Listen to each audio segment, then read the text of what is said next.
Hi everyone, it's Dom from the MS Guide. I am in the United Kingdom near Oxford, and we have a guest who's joining us from the other side of the pond in Texas, and that's Lauren Jane. And we're going to start talking mostly about resilience, I think. But just one thing before we go. I absolutely rely on your guys' support. So if you don't like the video, don't subscribe. But if you do like it, I would love you to click subscribe. It's no effort and it tells YouTube all the good things. But enough of the YouTuber stuff. We're just going to get going now, and I'll speak to Lauren Jane when we come back.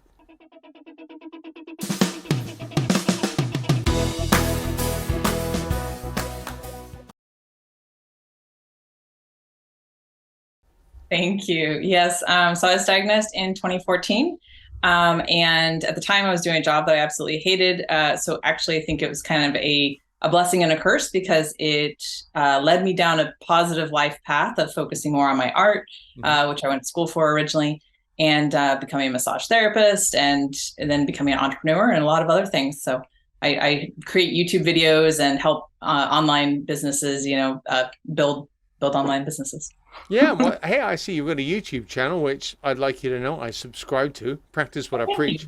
And it's not all about MS. I mean, you've mentioned your MS on there and stuff, but a lot of it's about your business, and which I will obviously link to at the bottom of this. But I wanted to talk to you today about resilience because you do all these cool things, because you don't strike me as somebody where MS has knocked you massively off course, or where you have allowed it to knock you further and further off course, I guess. And you were telling me some really interesting ways that you approach it, both mentally and physically and stuff. And I mean, resilience to me as much comes from up here on what you do as any drugs or what you put in your body or things. But tell us a bit about your approach, shall we say, to the resilience that you have. Yeah, so I think resilience is partly mental and partly physical.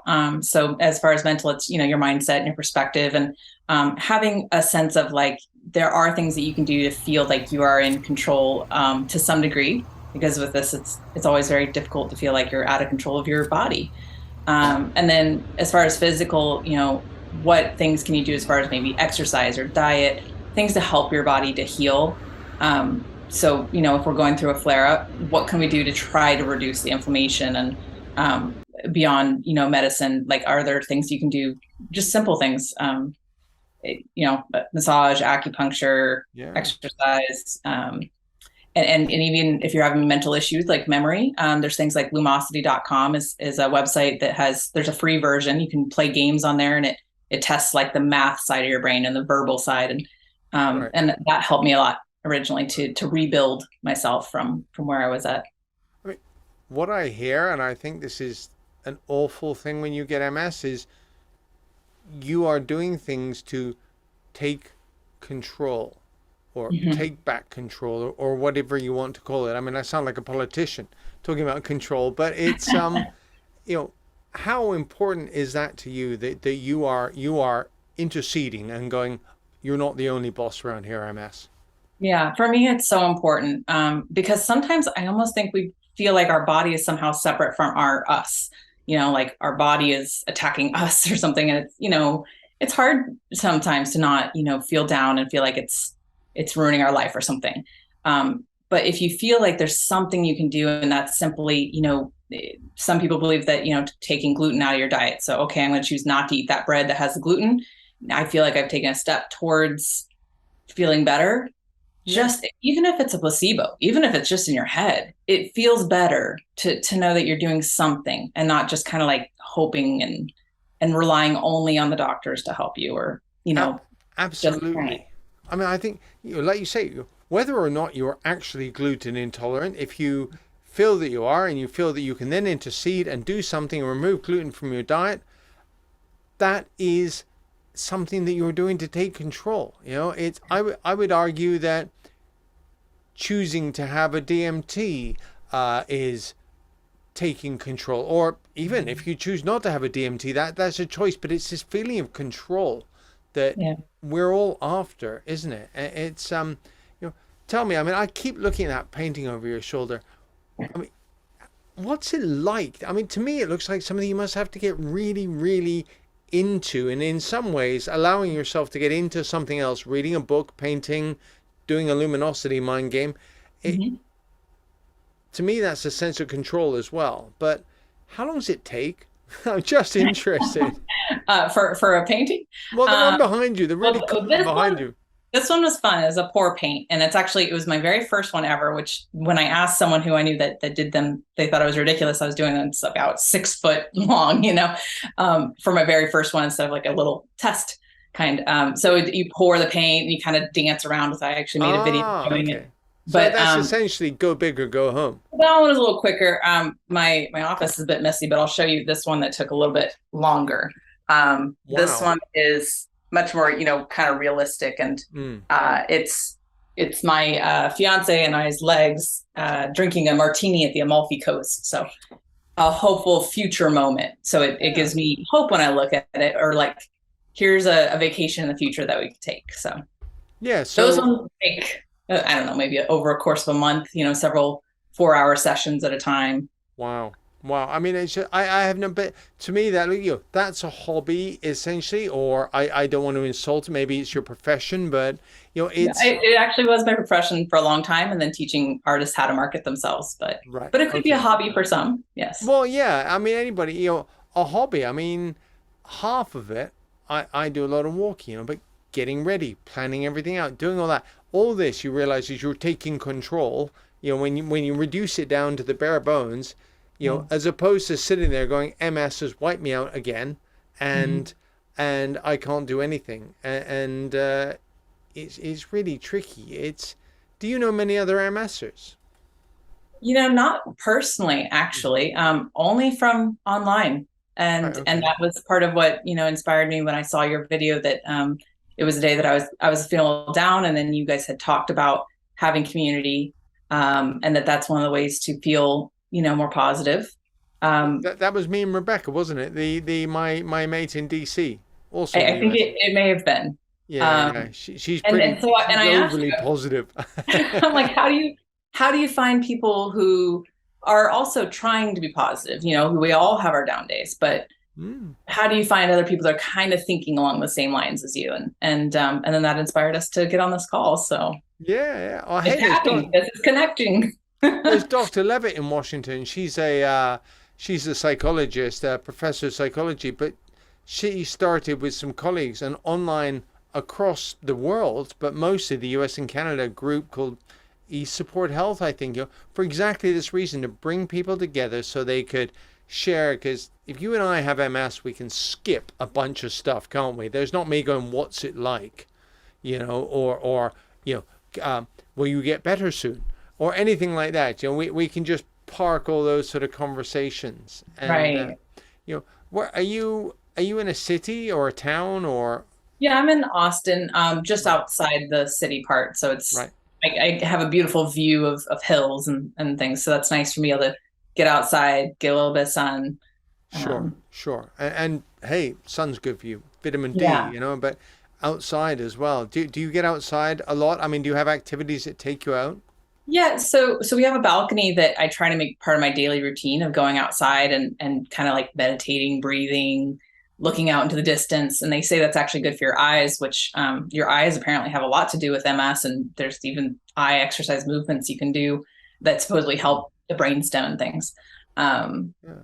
but yeah, and then just going for walks. It is a little hilly here, so there's days that's a challenge Mm. if I'm having symptoms. But it's good sometimes to challenge yourself and to say, okay, I'm just going to go to this, endpoint.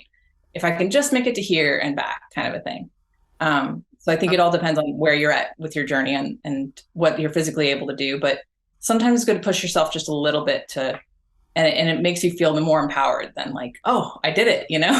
I've got a friend who's got a lot of walking problems, and he said, his whole aim is if I can do 20 steps today, I'm going to do 22 tomorrow. That's because I'm going to do 11 steps out and 11 steps back as opposed to 10 steps out. And it's just, it can be at that level. Yeah. I was talking to a neurophysiotherapist, and she said people are just going, well, that's a ridiculous thing, a can of tuna or something, just to do a lift. And start with a can of tuna, then go to a Yeah. can of beans, and you don't have to have big, butch, massive weights where you're doing this the whole time. Yeah? It's just, it's different for all of us, but it's doing it. And I recently, for the first time ever, had a kind of a foot drop problem. And I was like, oh no, is this the beginning of that? Is it happening? Kind of a thing. Yeah, And so I went on to the MS Gym YouTube channel and I yeah. watched some of his videos, and They're it pretty was cool. amazing. Yeah, it was amazing though, because just like lifting my toes, you're not aware of what you can't do until someone says, well, now try to do this. You're like, oh, I can't do that now. I could always do that Yeah, before. And so I was like, okay, it doesn't feel comfortable. I'm going to keep pushing myself. And then, and I'm feeling better now. Um, and I did the different exercises. I did little tests to see if that's really what it was.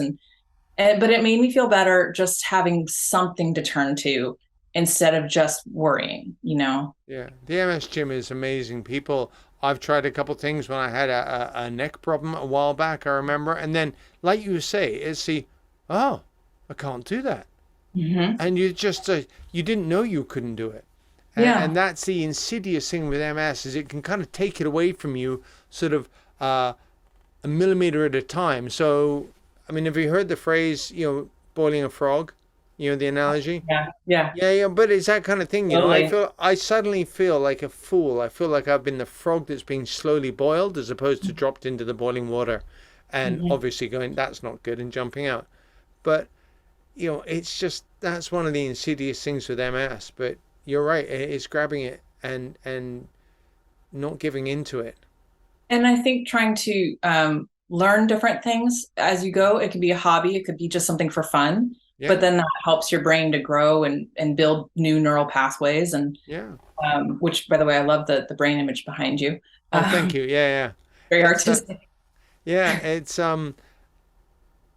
I just think also you look at it, I mean, you may not be growing things, but you're reducing the rate at which they can go away. Because we're all getting older. I mean, I'm a great deal older than you, but it's just it's one, we share something in common, and that's that we're both going to be older tomorrow. It's just there's nothing we can do about that. Well, physically, but my wife would argue that mentally I haven't grown up ever. But Probably a good thing. yeah, that's my excuse. And but yeah, I mean, keeping your brain active, doing stuff, not giving in essentially to it, isn't it? It's just it's like a lifelong, prolonged session of torture that you've got to not give into, Yeah. and you're And allowed to have finding that. little things that might help you. Like I use an app on my phone called Evernote to remember things Yep. and I just always know to go to that app if I can't remember, certain things. I know it'll be there. So Yeah. it's like if you make it where you just always know there's the one place you look to for this, or Mm. you figure out like, okay, what is the problem? What am I having trouble with? If it's memory or if it's something physical, what's a possible solution? Um, and then that makes you feel better. Like, okay, I'm not just focused on the problem. No, no, Focus on, exactly. But yeah, also, you made a good point. Tech, whether you got Google or Apple, so Hey Siri or Hey Google or whatever it is, yeah. um, you can just say take a note. You My Oh, phone, great. it heard me. And my phone is my camera. Hang on a sec. Um,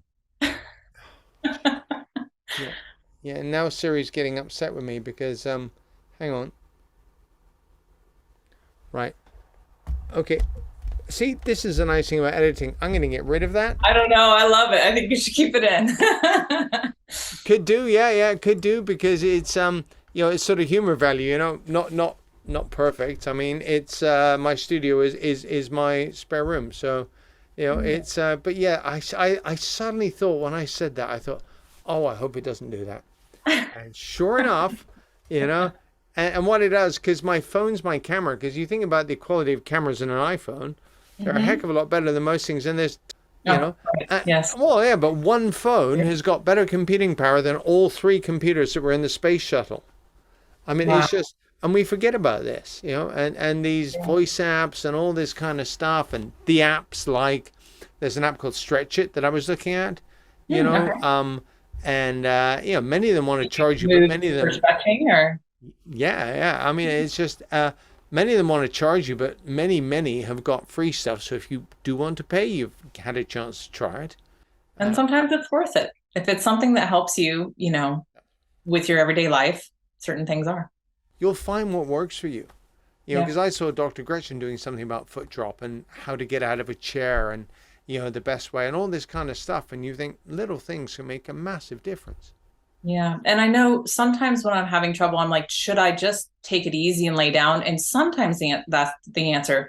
But I think sometimes it's like, no, continue to push yourself and tell your body to try to lift the leg the correct way and not start building up. I'm sure there's a term for it, but like when you try to use your leg in a different way to try to like get yourself out of chairs, and then you form like bad habits. Yep. Like Yep. if you can push yourself to try as hard as you can to do it the proper way, to have proper body mechanics. Self-help. And I had a support group for a little while that I was running online over Zoom. And one of the things I learned from that, because at the time, I think I was a little bit high and mighty and thought I had the answers. And I realized, oh man, some people are really dealing with a hard, version of this. And it's like, I don't have the answers for them.